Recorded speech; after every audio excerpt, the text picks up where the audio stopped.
ফেব্রুয়ারি 2025। সম্মানিত সাংবাদিকবৃন্দ, আপনাদের সবাইকে ধন্যবাদ জানাই যে আপনারা আজকের এই গুরুত্বপূর্ণ সংবাদ সম্মেলনে উপস্থিত হয়েছেন। জাতীয়তাবাদী যুবদল কেন্দ্রীয় নির্বাহী কমিটির পক্ষ থেকে আজ আমরা একটি অত্যন্ত তাৎপর্যপূর্ণ ও নীতিগত সিদ্ধান্ত আপনাদের সামনে উপস্থাপন করতে এসেছি। জাতীয়তাবাদী যুবদল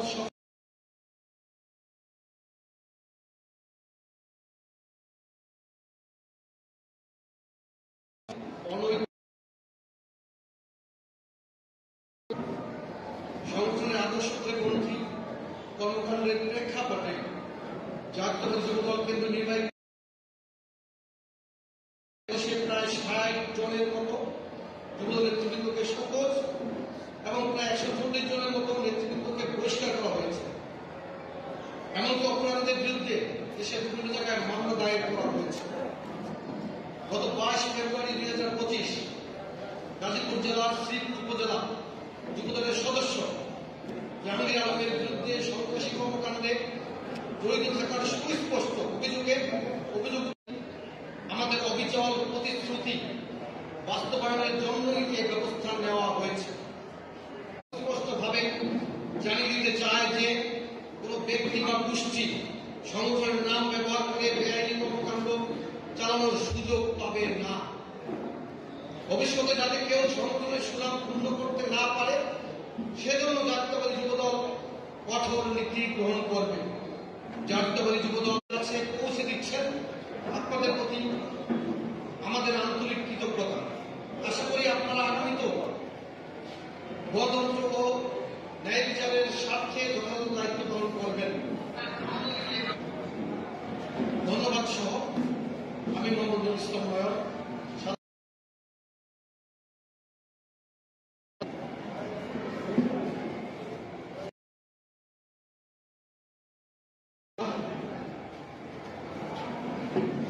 আপনাদের কাছে মনে হতে পারে অন্যান্য দিনের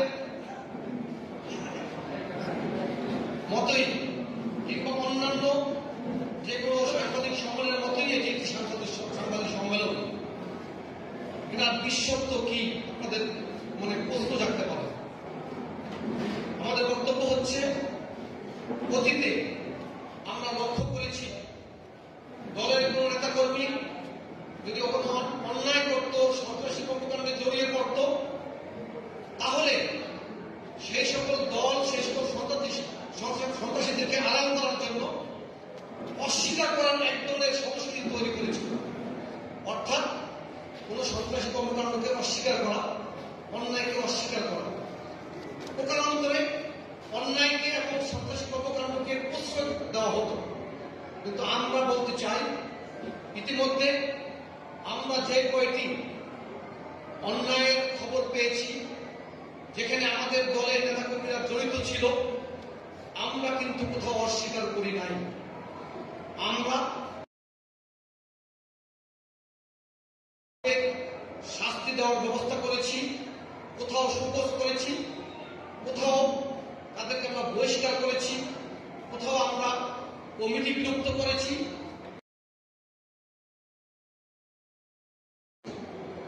সর্বশেষ মনে হয়েছে তাকে শুধু দল থেকে বহিষ্কার করাই যথেষ্ট নয়। এই কারণে আমরা গতকাল ফৌজদারি মামলা দায়ের করেছি এবং তাকে গ্রেপ্তারের জন্য দাবি জানিয়েছি এবং গ্রেপ্তারের পরে তার বিরুদ্ধে যাতে যথাযথ আইনানুগ প্রক্রিয়ায় সংশ্লিষ্ট কর্তৃপক্ষের কাছে ইতিমধ্যে আহ্বান জানিয়েছি। অর্থাৎ আপনাদের মাধ্যমে বাংলাদেশ জাতীয়তাবাদী যুবদল কেন্দ্রীয় কমিটির সভাপতি, সাধারণ থেকে সম্পাদক থেকে আরম্ভ করে যে কোনো ওয়ার্ডের একজন কর্মী পর্যন্ত প্রত্যেকের কাছে একটি বার্তা আমরা পৌঁছে দিতে চাই।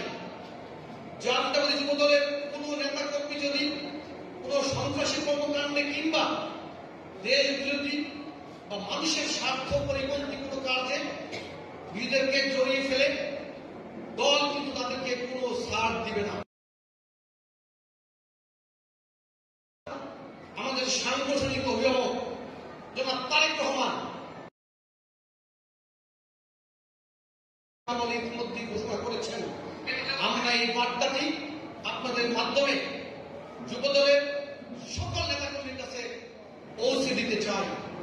আপনারা যারা কষ্ট করে আজকে সংবাদ সম্মেলনে উপস্থিত হয়েছেন, সবাইকে যুবদল কেন্দ্রীয় নির্বাহী কমিটির পক্ষ থেকে ধন্যবাদ জানাচ্ছি, কৃতজ্ঞতা জানাচ্ছি। সবাইকে ধন্যবাদ। আসসালামু আলাইকুম।